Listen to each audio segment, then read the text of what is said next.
How do you find your vision and purpose, especially if you're struggling to connect with it? That's this week on the Badass Agile podcast.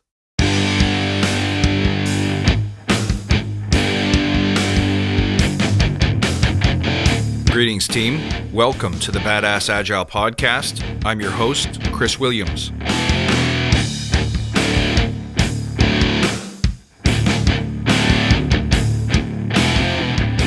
Hey everybody, welcome back. Thank you as always for listening to the show, and most importantly for sending in your most important coaching questions. I love answering these. I have a great one this week about finding your purpose and setting goals. Before we dig into it, let's take a moment to remember why we're here. To create an elite tribe of leaders who truly serve their clients and communities by doing what matters and what works, relentlessly chasing value and excellence like a badass. There are so many resources about what you need to do to be agile, but we're focused on who you need to become in order to lead teams. So let's hammer down those fundamentals to create a unique and powerful force in this industry. Now, if this helps you, tell your friends.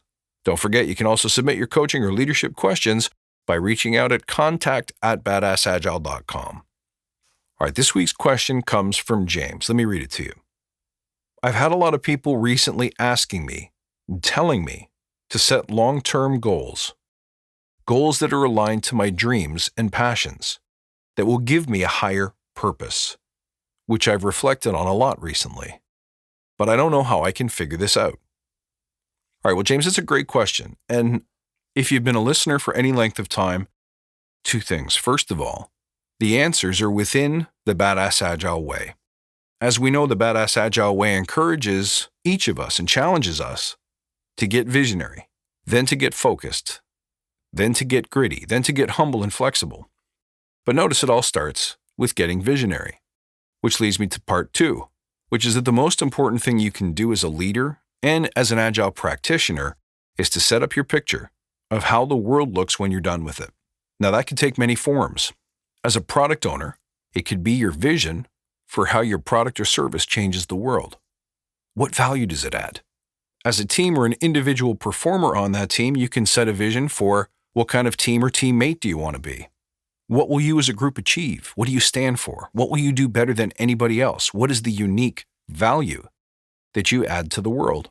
And in all cases, if you think about it, setting up a vision really is connecting with that value, that unique value that you intend to bring to the world. How will it be better because you lived in it? Well, I've done a number of episodes on maybe how to approach defining your vision, and I know it's not easy. For a lot of people, they've never had a chance to really contemplate it, or they haven't grown up in a culture that encouraged it.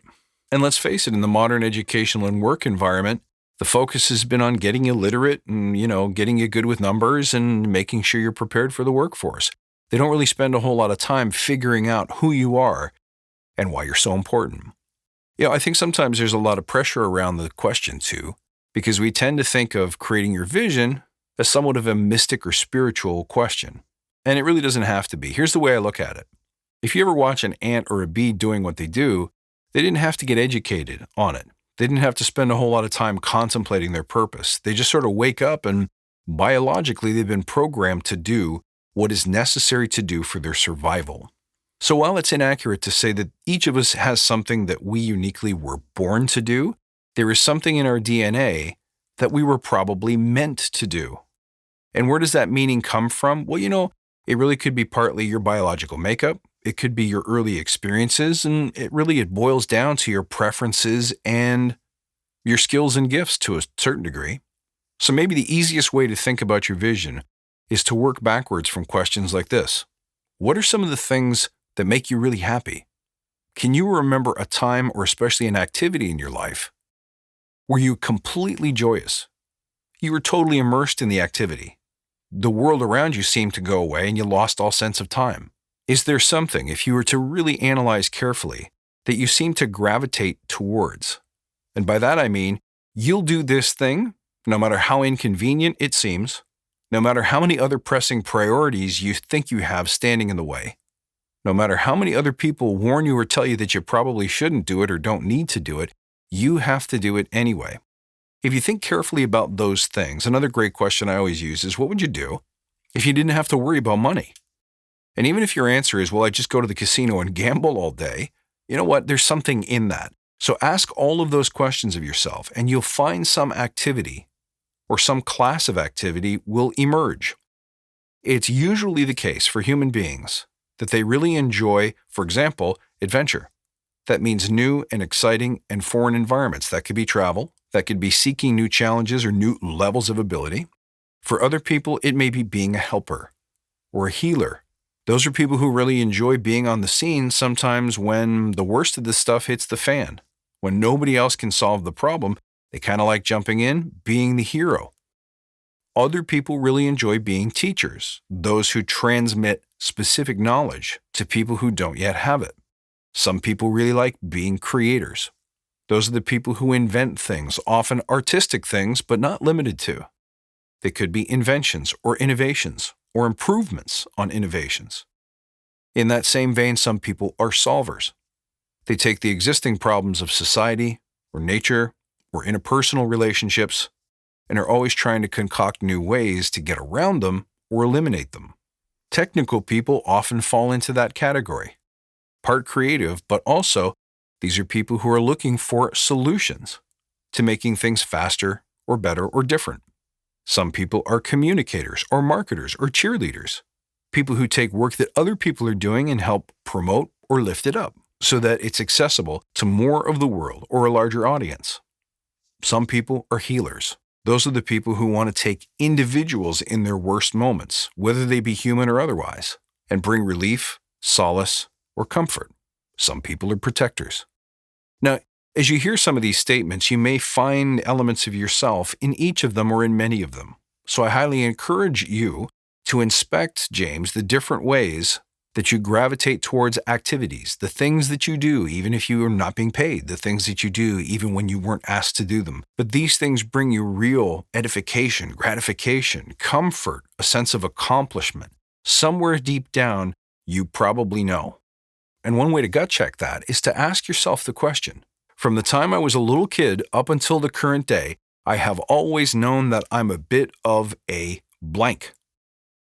Because, James, one thing I know for sure is that an ant is always an ant. It never becomes a bird. And so it is with people. So if you're a healer by nature, if you're a teacher by nature, it's both a combination, as I mentioned before, of your DNA, but also your evolving experiences. So whatever it is you're meant to be, you've probably been doing it and experiencing it for at least a little while now. So looking back to your past, looking for common threads, can be a really powerful way to uncover your true essence. Now look, there are tons of books and probably videos and online courses or academies that you can use to help you find your purpose. It's not an uncommon question at all. Good for you for even bothering to ask, because most people don't have the courage to figure out who they are, what they stand for, and what the difference that they intend to make on the world is. But as I've said in so many previous episodes, not knowing your vision and your purpose, your reason for being in this world, is a huge blocker to improving as a leader, to improving your influence, to becoming more powerful. Because you know what? Without that vision, there's no glue that connects all of your life's work together. There's no single unifying thread that motivates you when times get really, really tough. There's no moral compass to help gauge your decisions. And I'll go one further and say, unless you know your service, meaning what is it that your purpose does to add value to the world? Who do you serve? How do you serve them, and why? It is really hard to recruit people to help you in your cause. If you think your vision or your purpose is to become CEO by the time you're 40, it's really tough to find people who want to jump behind that cause and leap into the fire with you. On the other hand, if you believe in making the world a better place for children, for people with disabilities, for people who are struggling to find work, for people who are struggling to understand technical skills, when your purpose serves others who need you, then guess what? It's pretty easy to find supporters and people who want to be with you on your journey to servicing that cause. Now let's go back to your statement about goals for a second. Once again, goals can be simply defined as setting a flag point at somewhere or some place or some time in the future and saying, I want to go there. But where is there? Once again, let's go back to the stuff that you've learned from the badass principles. You need both a vision and a sense of service. Because without those two things, your goals are just a whole bunch of targets and ambitions that you set up and sometimes knock down. They're not unified by any single principle or any cohesive destination. You're just doing stuff. And remember, number two, if that goal has no sense of service, then you're not going to have a lot of support in the achievement of those goals when things get really tough. So here's what I would do. Spend some time reflecting and contemplating on what your purpose might be. Then figure out who that serves, how it serves them, and why. And to do that, just brainstorm along the lines that I previously discussed. Write down everything that comes into your head and start eliminating the things that are less important and the things that are more important, more consistent, more durable over time will suddenly become apparent to you. And if you can't settle on the one thing, don't worry about it. Have 3 things for a little while, live with them for a bit, and over time it'll become apparent which ones among those you absolutely could never live without. So I love being a healer, I love being creative, and I love being a solver. But at the end of the day, the big one is healer. What you'll find as you brainstorm is that I think for all of us, there's a little bit of truth in each of those. But if you focus on the one that is most important, it unlocks the other ones for you. So if you decide that you're a healer, all of a sudden you have the freedom to become more creative in service of healing and helping others. Likewise, you become an efficient communicator towards that cause. You'll find that all of those things tend to roll up to your one big one. And once you've settled on 1 to 3 brainstormed ideas for your purpose and your service, now start setting small goals that are aligned to the achievement of that purpose. So you've decided you want to be a healer, and the people that you want to heal are new immigrants to the country who are having a hard time finding a sense of community and finding meaningful work. Great. What are 3 things that you can do today that move you closer towards that goal? One might be, well, I'll create an Instagram account with inspirational messages and pictures that help inspire and give hope to people who are suffering with those kinds of conditions and those kinds of fears. Number 2, I'll take out an ad in my local newspaper advertising an event that I intend to run at the local town hall. Number 3, I'll speak to the people at the town hall about booking a resource room where I could give a presentation to 10 to 25 people. And if that doesn't work, I'll try the local library. Those are just 3 shots in the dark that I made up in 5 seconds. I have no idea if any of those will work.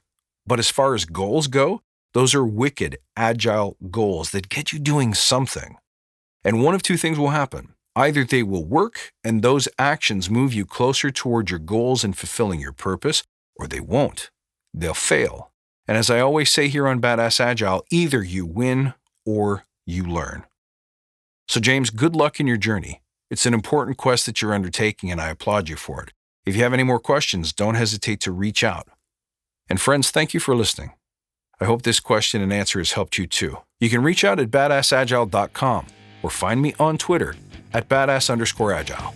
I'll see you next time, and until then, stay badass.